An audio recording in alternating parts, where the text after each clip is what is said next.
जब मैं अपने 4 साल के लड़के रामस्वरूप को गौर से देखता हूँ, तो मुझे मालूम होता है कि उसमें वह भोलापन और आकर्षण नहीं रहा, जो कि 2 साल पहले था। वह मुझे अपने सुर्ख और रंजीदा आँखों से घूरता हुआ नजर आता है। उसकी इस हालत को देखकर मेरा कलेजा काँप उठता है और मुझे वह वादा याद आता है, जो मैंने 2 साल हुए उसकी माँ के साथ, जबकि वह मृत्युशैया पर थी, किया था। आदमी इतना स्वार्थी और अपने इंद्रियों का इतना गुलाम है कि अपना फर्ज किसी किसी वक्त ही महसूस करता है। उस दिन जबकि डॉक्टर नाउम्मीद हो चुके थे, उसने रोते हुए मुझसे कहा था, क्या तुम दूसरी शादी कर लोगे? जरूर कर लेना। फिर चौंक कर कहा, मेरे राम का क्या बनेगा? उसका ख्याल रखना अगर हो सके। मैंने कहा, हाँ हाँ, मैं वादा करता हूँ कि मैं कभी दूसरी शादी न करूँगा। और रामस्वरूप, तुम उसकी फिक्र न करो, क्या तुम अच्छी न होगी? उसने मेरी तरफ हाथ फेंक दिया, जैसे कहा, लो अलविदा। 2 मिनट बाद दुनिया मेरी आंखों में अंधेरी हो गई। रामस्वरूप बे माँ बाप का हो गया। 2-3 दिन उसको कलेजे से चिमटाए रखा।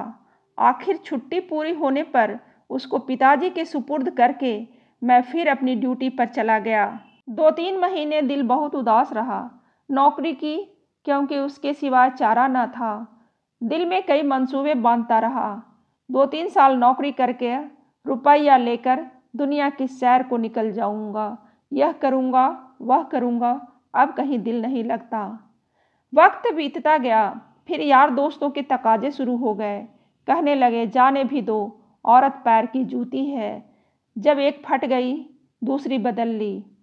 स्त्री का कितना भयानक अपमान है, यह कहकर मैं उनका मुंह बंद कर दिया करता था। जब हमारी सोसाइटी, जिसका इतना बड़ा नाम है, हिंदू विधवा को दोबारा शादी कर लेने की इजाज़त नहीं देती, तो मुझको शोभा नहीं देता कि मैं एक दोबारा कुंवारी से शादी कर लूं। जब तक यह कलंक हमारी कौम से दूर नहीं हो जाता, मैं हरगिज कुंवारी तो दूर की बात है, किसी विधवा से भी ब्याह न करूंगा। ख्याल आया, चलो नौकरी छोड़कर इसी बात का प्रचार करें, लेकिन मंच पर अपने दिल के ख्यालात जबान पर कैसे लाऊंगा? भावनाओं को व्यावहारिक रूप देने में, चरित्र को मजबूत बनाने में, जो कहना उसे करके दिखाने में हम में कितनी कमी है, यह मुझे उस वक्त मालूम हुआ जबकि 6 माह बाद मैंने एक कुंवारी लड़की से शादी कर ली। घर के लोग खुश हो रहे थे कि चलो किसी तरह माना। उधर उस दिन मेरी बिरादरी के 2-3 पढ़े लिखे रिश्तेदारों ने डांट बताई।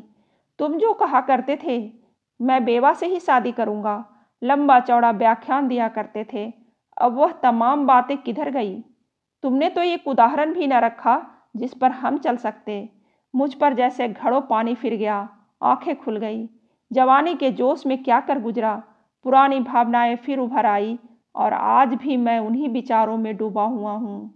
सोचा था नौकर लड़के को नहीं संभाल सकता, औरतें ही इस काम के लिए ठीक है। ब्याह कर लेने पर जब औरत घर में आएगी तो रामस्वरूप को अपने पास बाहर रख सकूंगा और उसका खासा ख्याल रखूंगा। लेकिन वह सब कुछ गलत अक्षर की तरह मिट गया। रामस्वरूप को आज फिर वापस गांव पिताजी के पास भेजने को मजबूर हूँ। क्यों? यह किसी से छिपा नहीं।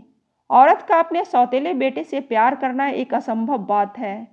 ब्याह के मौके पर सुना था, लड़की बड़ी नेक है, स्वजनों का खास ख्याल रखेगी और अपने बेटी की तरह समझेगी, लेकिन सब झूठ।